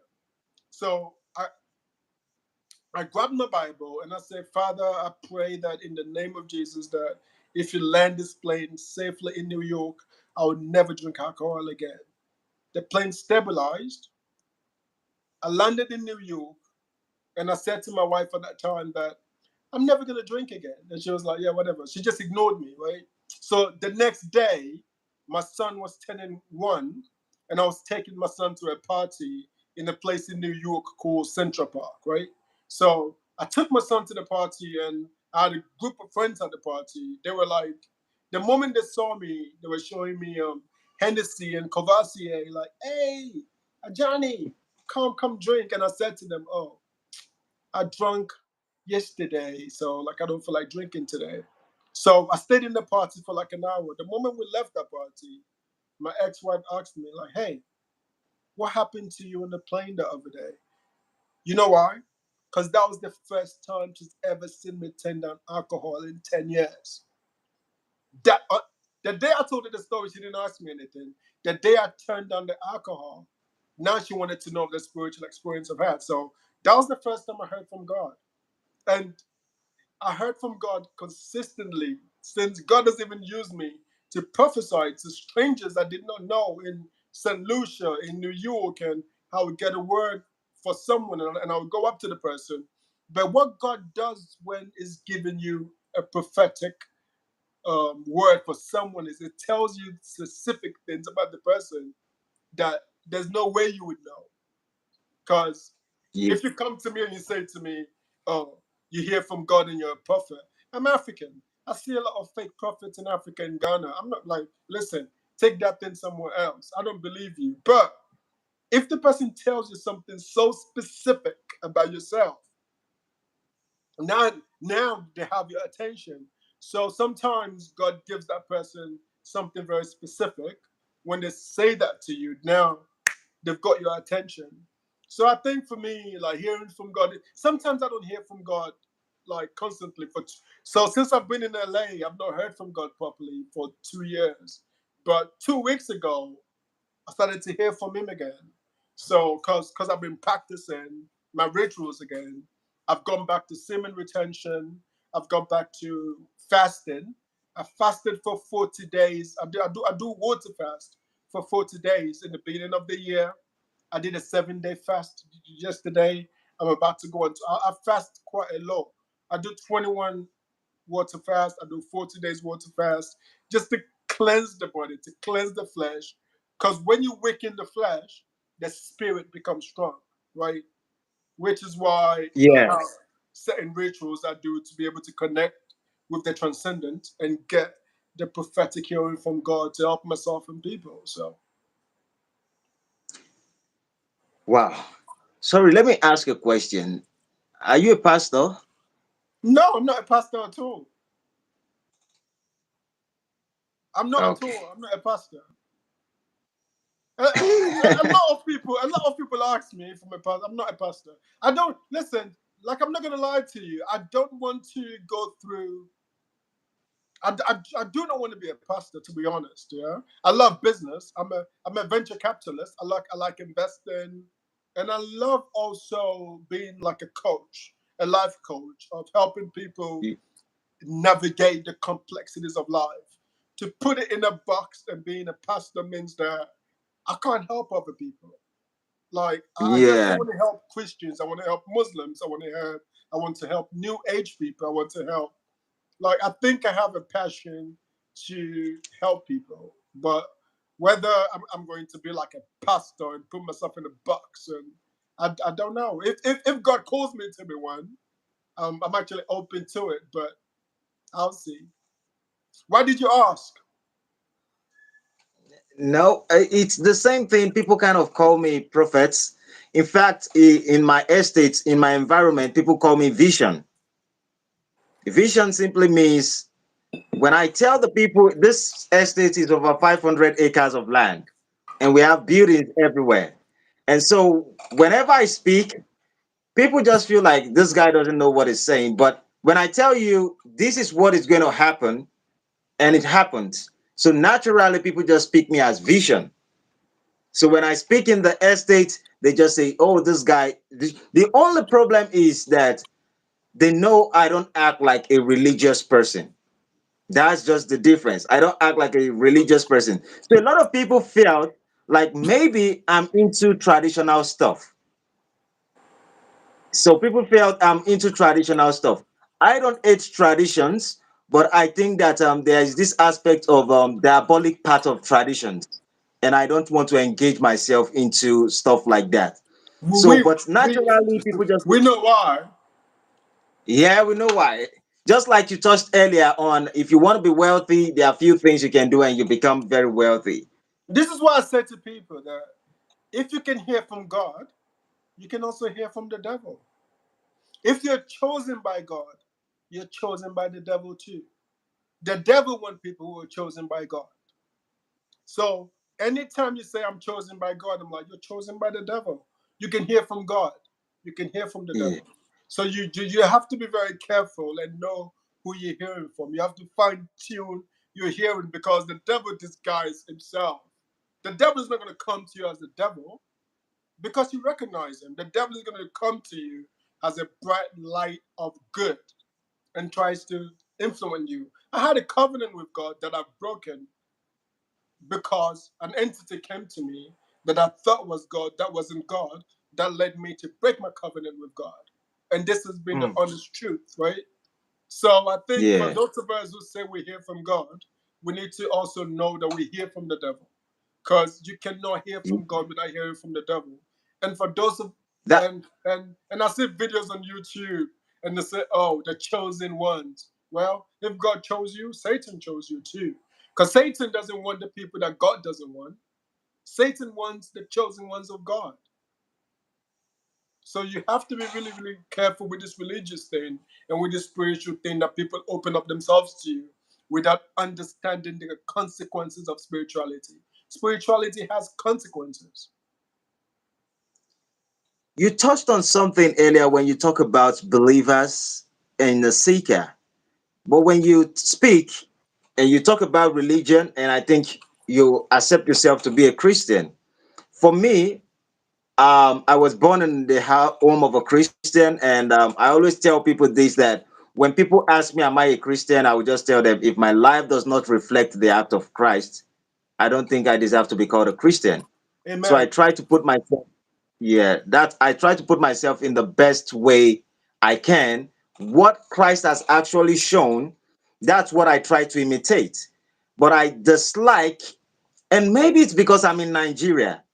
One of the reasons I had to step away from religion is just like I can see it, it's happening everywhere, everywhere. It's it's And it's I say, it's it's big business. yes, it's business. Religion in Africa is business, big business. Business. And so I stay away from it. But while you're speaking, you sound like you understand belief, and then but you sound like a seeker. Are you a seeker or you a believer? I'm a seeker. I'm not trying to put you in a box. I'm a seeker. I truly seek. Because I think there's a lot of pain, there's a lot of wisdom, Because for me, I've read everything from Nietzsche to Dostoevsky to Jordan Oh, Peterson to the Bible oh, to so I seek. I love Carl Jung. Um, I love a lot of these great philosophers, and I think for me to search for wisdom and knowledge. And the thing is, knowledge is different from wisdom. Knowledge you can get yeah, from books. Wisdom is from God. True wisdom is from God because wisdom is the application of knowledge, right? knowledge. So we see a lot of people. It's like, oh, this guy is so smart. Why is he suffering? He has no wisdom because you cannot apply the wisdom. So knowing Yeah, something, people spend time on Wikipedia, watching YouTube. They know so much, but they've done nothing because they okay. cannot see wisdom, knowledge, action. They're all different things. If you watch YouTube all day, you know every single thing you need to know, and you don't go and act like you. You had a vision in your mind. You have ideas in your mind. You have knowledge in your mind. You have wisdom, and you think, I've got something that I need to go share with the world, right? And Yeah, and it's been in your mind for quite a while. You've spoken to some people. Some people are asking you who's gonna watch it, how many people are gonna watch it. Like, just leave that to the universe to decide. Leave that to God. If only two people watch it, speak to those two people. If only one person yeah, shows up in your life, speak to that one person. By the time you know, it's two. Some days it's zero. Speak to yourself. It doesn't matter. At the right time, yeah, when God or whatever transcendent worship touches you, you would go. I just saw you when I liked your content. You didn't tell me to subscribe. I subscribed. yeah, I watched every single day. I like the things you talk about. So for me is just act, action, action, action. You have a business idea, try it. I'd rather try a business idea and let it fail, right? Because if you look at it, the things yeah, that failed, you don't ponder about the things that failed because at least you tried it. It's the things you didn't try that bother you so much. I wish I did this. I wish I did that. But go do it and fail. I mean, through that failure, you learn something. Maybe it was a bad idea. Maybe you, maybe your conception was wrong. Maybe you didn't have the right connections. Like, there are lots of stuff that I learned from your thing. So for me is when you're a seeker and you're like believers are in groups, right? And when you're part of a group, sometimes it stifles your creativity. It stifles mm, your hearing from God. You lose some of your own ideas to be part of any group. Anytime you're part of any group, you're giving away part of yourself to be part of something that you do not understand sometimes. So for me, I never joined mm, any fraternity. I never joined any organizations. I had friend in the Rosicrucians. I had friend in the New Freemason. I had some Illuminati friends who wanted to get me like, it's like, oh, the way you talk. Some of my people, I'm like, listen, go do your thing. Let me do my thing. I do not fully yeah, understand what you guys do, but I'm trying to understand what I do. I'm trying to have a direct relationship with the transcendent. And the reason why I confine my spirituality into the Bible is because there's so many places you could go. And I think sometimes when you're searching from everywhere, you end up being lost. You're reading the Bible true. one day, the next day you're reading the Egyptian text, the next day you're reading the Mesopotamians. That like you just go everywhere and you know nothing. So I think it makes sense why people try to confine themselves to something. Because what do you want to know? What knowledge are you seeking? You don't want to seek so much knowledge that you're destroyed. So sometimes I see why people confine their knowledge to one thing. Because you Yeah, have to be very careful. true, true, true. That's a strong point. You have to be careful what kind of knowledge you are actually seeking for. Interesting. Interesting. For me, what I do is I've read the Bible over and over again. I still go after it. Um, but I moved at some point due to the history of Africa. Something prompted me to kind of step back from religion and ask myself, okay, can I connect to the spiritual path, to the divine? Yes, I think I know few things, and it has kind of make my life easy. And when I say my life is easy, I talk about within myself.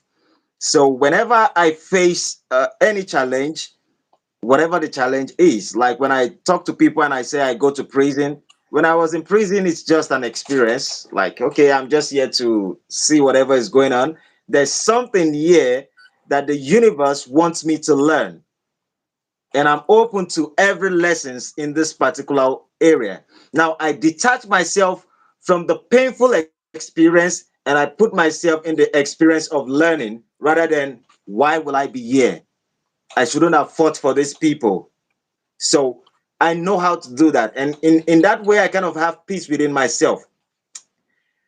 With that being said, but when you touch about knowledge, I was saying something earlier. Like I stepped away from religion simply because I understand it became a business in Nigeria, and then I started reading more about our history, and I saw what is going on in the mentality of the Africans.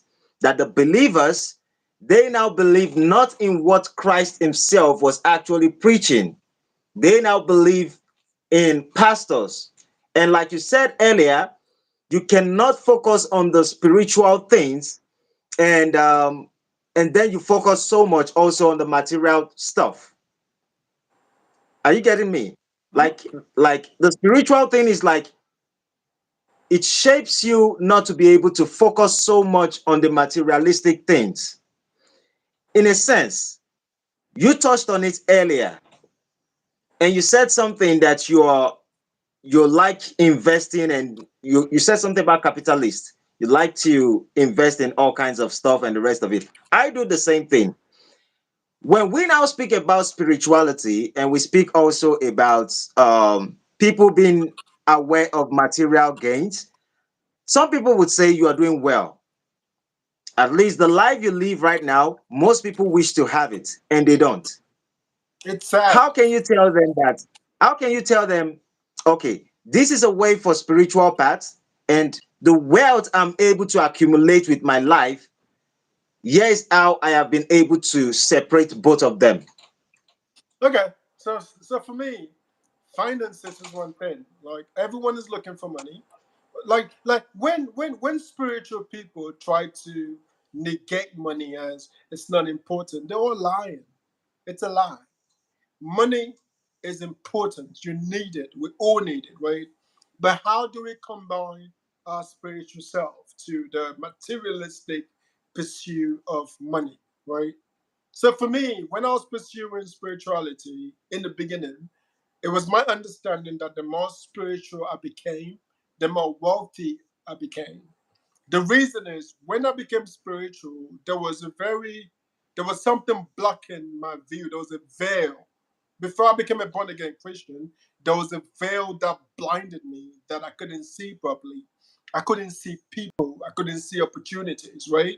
And my ego, everything. So when I became spiritual, I lost that veil and I started to see properly, right? And I started to be able to form meaningful connections with people, right? To say that when I go to a place before, I was quite shy, but now because I'm spiritually strong, I'm a very confident being because I know that my Father, who is the Father in heaven, owns the earth. So every room I walk in as the man of God. Like God is within me. Me and Him are one. So I walk into every room extremely confident. I can have any conversation. I can speak to people. I can connect with people. I can be my true self. And I see that business opportunities actually would come to you. Because I always say to you, you cannot choose businesses. Businesses choose you. To say that how many people fail in businesses? Most people fail. I've chosen businesses that I thought I knew everything about that I failed miserably. And I've gone into businesses that I knew nothing about. But because I seek the Lord in the business, I say, Father, I pray in the name of Jesus that if there's any opportunity in this business that's going to lift me and my family, please reveal it to me. And if this business is not going to do well, please remove it from me. Because a lot of people lie. They say that I'm praying for God's will in the things I'm doing. If you're praying for your own will, pray for your own will. There's nothing wrong with it. Don't ask for God's will. Because God's will, huh, bro, God's will, you don't actually know what you're asking for when you say I'm praying for God's will, lying to God, trying to play a game where you know that you're praying for your will, where you go for a job interview and you want the job and you say I pray for God's will. God's will meaning you're open to not getting that job and you're sad. So sometimes if you're asking for a will, you can ask God for your own will. God can Abraham negotiated with God. You can negotiate with God. People don't know you can actually negotiate with God. You can negotiate with him to say, God, I know you think that job is not good for me. I've got some rent to pay. Can you manifest that job for me? Even though I think I might like you can speak to God and negotiate with God, right? So for me, Yeah. I've been able to say that I'm leaving everything material to God. And anytime I left my materialism to God, anytime I left my finances to God, and I prayed to God to be close to His kingdom, to know His word, God Himself provides me with opportunities. I'm not going to lie. It doesn't mean there's no suffering, but suffering creates perseverance. And then when you suffer, I've never ever learned anything new when I'm doing well. When I'm doing well, bro, I'm a different kind of person. I talk different. I walk different. I mean, even my bounce is different when I'm walking. But when I'm suffering, my attention is like at the all-time high. So I think when you're suffering, you need to be able to not. Don't be bitter. Don't be jealous. Don't be envious. Don't be resentful. Those are the things that make your suffering worse. So, separating your Yeah. spirituality from God, I think, seek the kingdom in whatever religion you following, seek the highest possible good for yourself and for other people. And I think that opportunities will come to you. And also learn about money. A lot of people don't understand money. A lot of people don't know what money is. A lot of people don't understand how to use money. A lot of people don't understand money is a tool. A lot of people don't understand that you need money to make money sometimes. A lot of people don't understand how to have a money conversation without bragging, right? Because wealth isn't a spirit. You're like, yeah, I've seen many poor people who are wealthy, right? So as I'm speaking to you right now, I may have $10. You do not know because I carry the spirit of wealth everywhere I go. Yeah. Wealth is a you can dramatize wealth. You don't need to wear designer, but you can be wealthy in who you are. And I think when other people see that light, they're attracted to it. They want to know what it is. So I think sometimes when people are poor financially, and you have to be very specific to say poor financially, the fact that you're poor financially doesn't mean you're spiritually poor. It doesn't mean that you're creatively poor. It doesn't mean that you're conversationally poor. It doesn't mean that you're connectively poor. So sometimes we embrace poverty. You say, I am poor. You're not poor. You just lack resources. You're not poor. You just lack connections. You're not poor. You just lack ideas. So don't be quick to embrace poverty, right? So the fact that you're Yeah. poor, there are certain things working for you. So like YouTube, so many people have been able to make millions of dollars for the fact that they're able to come into YouTube and tell the stories and connect with people. You're in Lagos, I'm in LA, we're able to connect. Who knows what businesses we can actually create together just for the fact that you took the first step in creating a platform that you can connect with people. I see people from Canada, I see people from India, I see people from all over the world in your charts when I'm watching you. So you need to Yeah. open yourself. You never know who's going to reach out to you to create a business opportunity. So you formed this platform for one reason, but God could have made you form it for something unbeknownst to you. So I think a lot of people are struggling financially because they do not open their minds. Everyone have a set mind. I'm gonna make it through music, and they close everything else. All the rich people lie to you that do not have a plan B. Listen, you need to have a plan B. It's imperative that you have one. Because I've spoken to 35 billionaires. They always have plan Bs. If this investment doesn't go well, what do we do next? What other asset do we transfer this money into? What other things do we do? So they tell you to so now they tell to people, do not have a plan B. It's a lie. All those people you watch on YouTube, they don't tell you the truth. No single Yeah. billionaire is going to come on TV and tell you how he makes money. They tell you, look for the things you're passionate at. No. You think the guy who owns the coal mine in Congo is passionate about cobalt. You think the guy who sells rice from India to Accra is passionate about rice. Look for something that makes you money. And when you get the money, now you can go invest in things you're passionate about. You think that people working in the stock market are passionate about stocks? No. You need to find something that makes you money to feed your family. Find anything to make you money. Like that everything in your house, someone sold to you. So the fact that we're telling people, look for something you're passionate. You think your passion will bring you money? Look for something that makes you money. You think the guy who's selling this pin is passionate about this pins? No. But when this pins, Yeah. you're selling it and this pin puts you on a private jet, you become passionate about it very, very quickly. So Yeah. it's like we're listening to people on YouTube who are telling you the wrong things. I know a lot of these people, and they lie to you. They're not going to tell you how they got rich. They're not going to tell you the Yeah. truth. Find something that brings some income into your life, and then when you have enough resources, go do what you're passionate. Go do your passion. You- That's my advice to Amazing. people. Amazing. I really appreciate all your insights. We are here almost, oh, we are over 1 hour, 40 minutes. This 1 hour, 46 minutes. Okay, let's just round up for today. Definitely you would have to give me a date where you when you are going to be available, so we I most likely will give out an announcement and the rest of it. Now I know few people, trust me, we have over 2,000 people I live have right I now. have my own page now called Enlightened One. Okay. I've been releasing Okay. a few videos, so some people can join if they want to get some work from me too. Okay. So that means what I will do is I'm going to pin your page to the description here, so people can always join from that particular link. Once they watch this video, you can click on it and then subscribe to your channel. But definitely we will find a way to work on few things. I would like to touch on one thing before we round up for today, and I wanted to, it's apart from this conversation we're having, I would like you to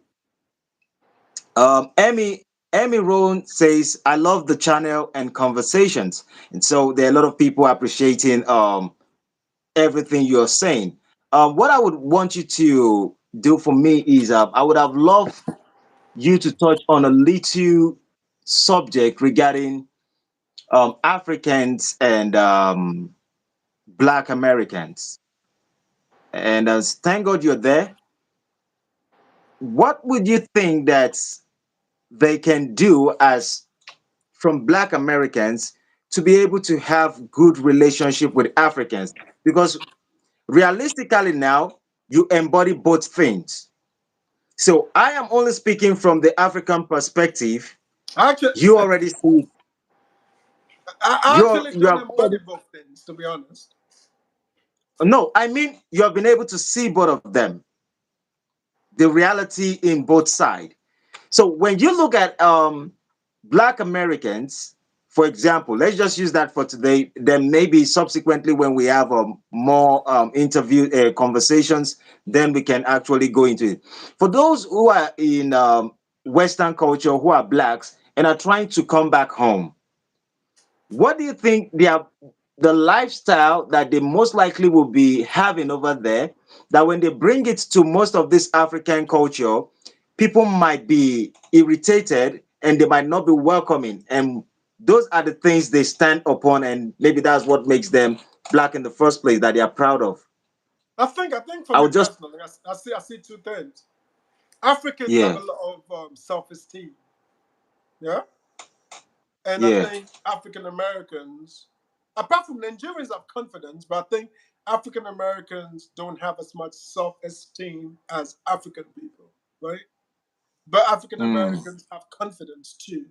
They're very confident people. They have culture. They have hip hop. They have a lot of stuff. And even if you look at the billionaires in Africa, and if you look at the billionaires they give them in the African American culture, all our billionaires in Africa are business people, right? All the billionaires in here, apart from Robert Smith, all the black billionaires are entertainers, right? Is Oprah, is Jay Z, is Michael Jordan, is Magic Johnson, is Tyler Perry. Like they do not open business to African Americans. Like we Africans have the opportunity to do business in Africa, right?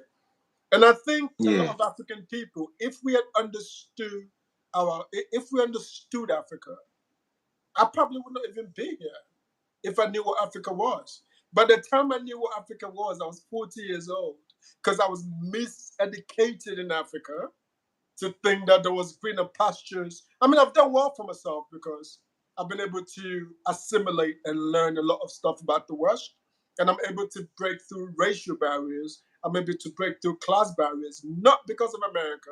It's because I lived in England and I was able to see the class system. I lived in Africa. I was able to see the tribe system, and I use it to my advantage when I come here. Because when you come to America and you're black and you have some accent, maybe you have like a bit of accent, you don't sound African American. White people treat you a bit differently from African Americans. I'm not gonna lie, right? So if I'm going Wow. to a place and I'm speaking and in America and an African American person comes and they speak, they treat me a little bit different because I sound different because I have my African accent. Even though I don't sound as African as you do, I still think I have an African accent vis-a-vis a real British person who grew up in England.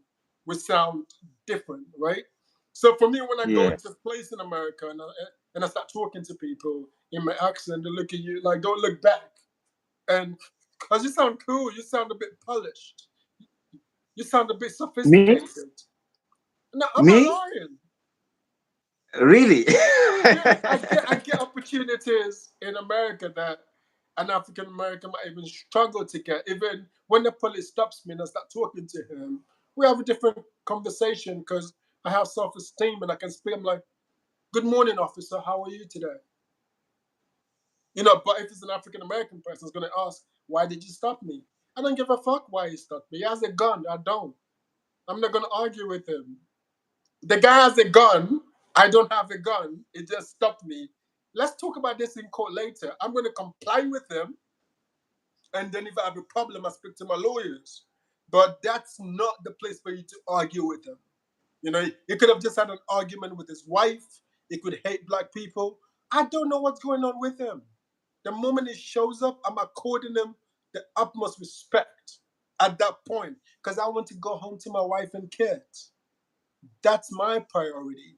So I think we as Africans and African Americans, we need to have a cultural exchange. We need to say to them, like, this is what we do as Africans. Because when you come to Africa, the confidence we have in Africa, a lot of Africans, yeah, I say this to a lot of African people, especially. I met this Uber driver in New York who was African, and he was complaining about how difficult America is and stuff. And this is a well-spoken, enlightened, educated African person, and he was struggling in life, and he was telling me how much people look down on him in this country. And I said to him, when you were in your, and I said to him, when you take a horse, yeah, from Ghana. You take a horse and you take the horse to London. What is it called? He said a horse. When you take the same horse to America, what is it called? He said a horse. And I said, so you were a horse in Ghana and then you came into this country and then you turned yourself into a donkey. That's where you are. Like who you are should never change, regardless of where you go. The moment you start to act like a donkey, people start to treat you like a donkey. So you need to, if you don't tell the world who you are, the world will tell you who you are. So for me, I don't allow anyone to tell me who I am. I'm Nigerian, I'm Ghanaian, I'm British, I'm proud. I don't even care what people say, I'm black and proud. I would have been proud if I was blue. My identity doesn't define me, right? We play this Yeah. identity culture is that you have. Look, do not embrace any identity that doesn't benefit you. And a lot of people like to do that. I'm black and I'm proud. Okay, great. How is that helping you? The fact is that in Mm. America, 50% of all black people have a credit rating lower than 620. 50% of black people have a credit rating lower than. So if your credit is not 650, you can't even get a business loan. So there's racism, there's everything. The other things that you do to yourself, racism, the system of racism is so powerful in America that even when someone is not doing it to you, you do it to yourself. That's how powerful the system of racism is. No one has to do anything to you. It works on its own. You will speak yourself out of opportunities.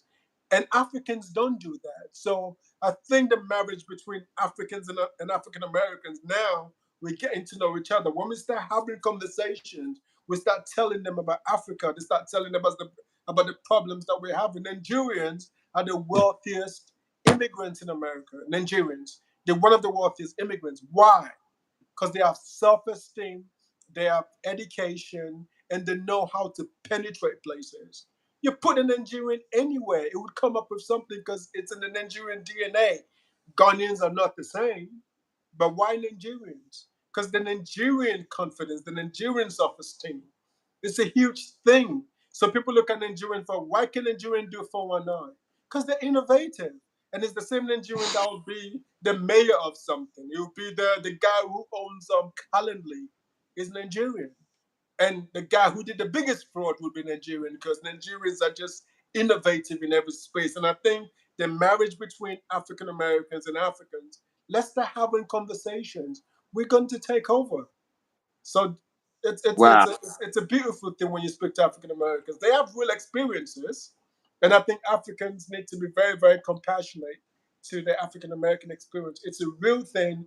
They've been damaged mentally, and I think that racism actually has worked against them. But we as Africans, we live on the continent. We experienced colonialism, and we were able to make it from it. So I think our experiences can actually help the experiences. So we should have more conversation between us and them, and then we can actually do great things together. All right. All right. You just point on something. We are going to be rounding up now. You just point on something that I would have loved the audience to pay attention to before we decide to round up. And what you point out is like they have been traumatized in certain areas due to their history. And so when they find themselves, they're already used to this trauma life. And when they find themselves coming to Africa and we come out at them just the way we are, it's like it plays a little bit of psychological intimidation somewhere. And they feel like we are not welcoming them, but it's simply because of the way they carry themselves. Regardless of the fact that they are doing well, maybe financially, comparing dollar to naira, comparing to safer and the rest of it, the person inside of it is still scared of something, even Yes, while it comes to his mother's land. Wow. I was it's a trauma system that's been embedded in you for years. So it's there. But I think the way we solve this thing is through conversations. Once upon a time, Ghanaians and Nigerians had that issue, but now Ghanaians and yeah, Nigerians know each other. They're beginning to intermarry into each other. Ghanaians yeah. living in so it's conversations. We shouldn't be afraid. Everything starts with a conversation.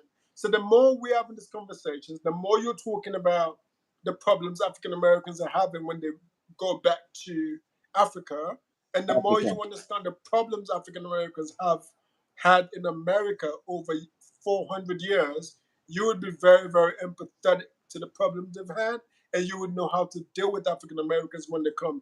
African Americans are wonderful people. Like the things they've been able to overcome, bro.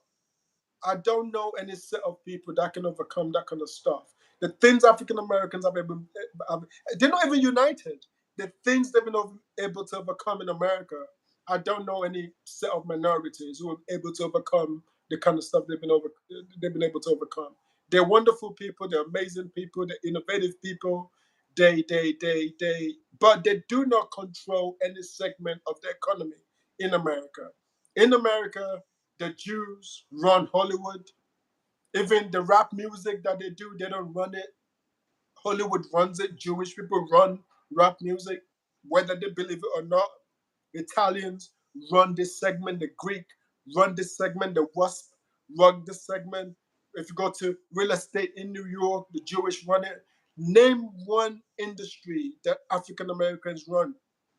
Not even basketball. They play, but they don't own it.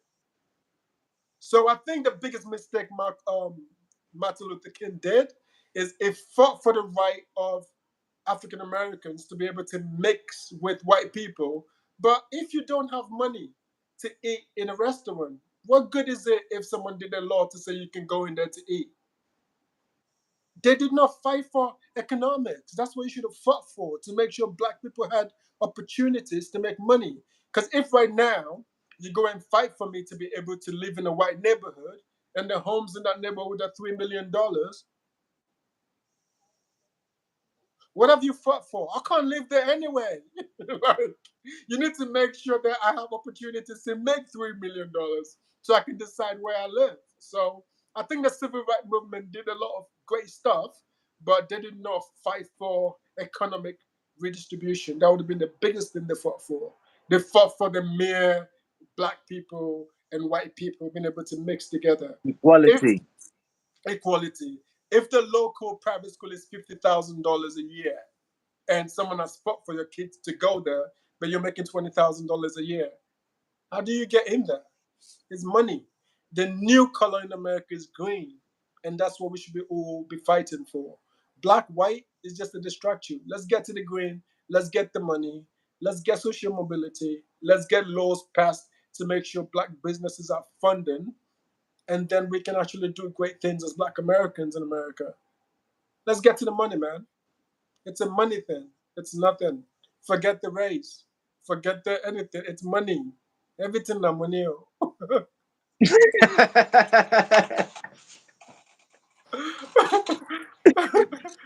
Wow. Wow. Money. Wow. I was just saying like today's episode was going to be interesting. I was anticipating, just talking about it. We've had over 2,500 people join us live Oh right wow. now, and I was like, how is it going to sound? But you did something extraordinary. Like you opened my eyes to feel things that I wasn't even seeing. And hopefully, those people who have communicated with me, I hope they can. I know some of them, most of them will be on live right now.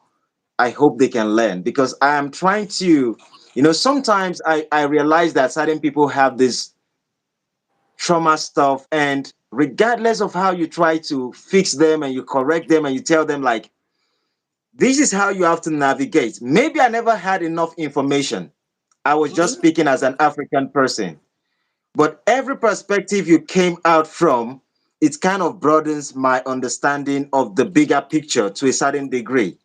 Now, maybe as we subsequently go into this particular stuff, we most likely would dive deeper. But I really appreciate your insight on everything. Um, Emiron says that I come from a family of engineers from fathers, uncles, cousins, but they could not work together to build generational wealth because they were competing against themselves. What would you say to that? That's the thing about, see, when you look at Jewish families, when you look at white families, that like the competition is not against yourself. The competition is to break the generational curses and make sure that the generation of money goes forward. So if the father inherits money, he leaves the money for his grandchildren, not the child. Because by the time that's what they do, they leave the money to their grandchildren, and the child would have been taught how to make money himself, and he leaves money to his grandchildren. So the money just keeps going and going and going. I want to show my brother that I have a nice house, I have a Benz, Like fuck him. Like that's what we do as black people. We want to compete against each other. The competition against is not against your brother. Why are we competing against ourselves? Is that we should come together and create generational wealth. But we as black people, we've been taught that the competition is against your brother. Your brother's an engineer. I'm a doctor. I'm a business person. Doing a family gathering. Let's see who brings the nicest car. Dumb. Like you think that's what the Rockefellers did? You think that's what the Rothschilds did? You think that's what all these families did? You think that's what Bezos and Zuckerberg are doing? Competing among cars? No. They're creating generational wealth that the great grandkids will know who they are. And I think as black people, we should start doing the same. It starts with one person. It starts with any. It starts with you. You can change that. You can break that generational curse. You can be that person who breaks that generational curse for your family because you know what the problems are. It's amazing. I love your comment, Ernie. It's amazing. Yeah.